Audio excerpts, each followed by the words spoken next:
ժամանակվանից, որ ծովիսով Հայաստան էր բան պատմությունները կա։ Ադրբեջանը այդ ժամանակ գոյություն չուներ։ Տիգրան Մեծի ժամանակ Արցախից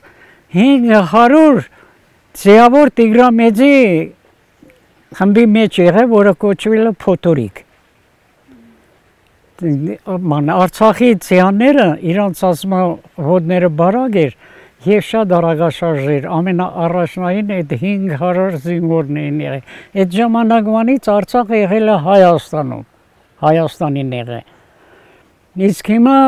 Ստալինը վերջերս տվեց, միացրեց Ադրբեջանին, մինչև որ 88 թվից հրշականների այդ շարժը սկսեցին, գրավեցին 7 շրջան և բան արին, այդ ժամանակն էլ մեր դիվանագետները շատ վատն էին, չկարողացան ոնց որ հիմա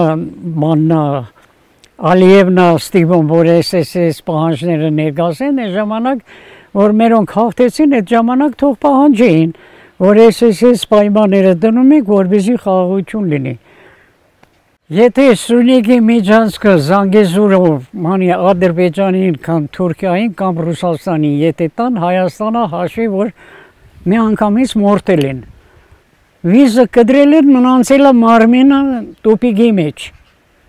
Չի կարելի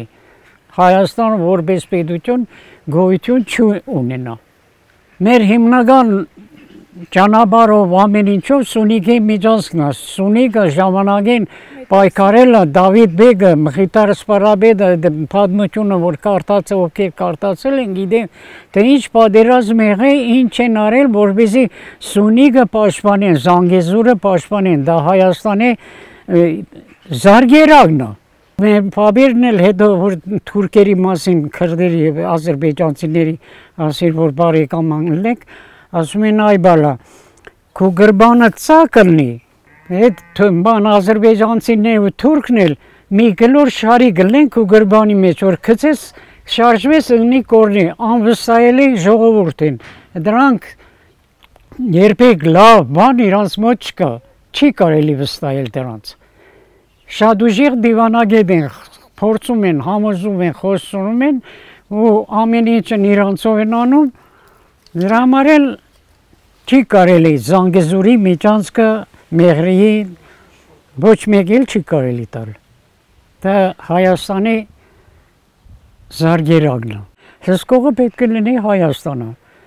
Երկու ներս մտնելուց էլ դուրս գալուց էլ ճանապարհները պետք է հսկի Հայաստանը։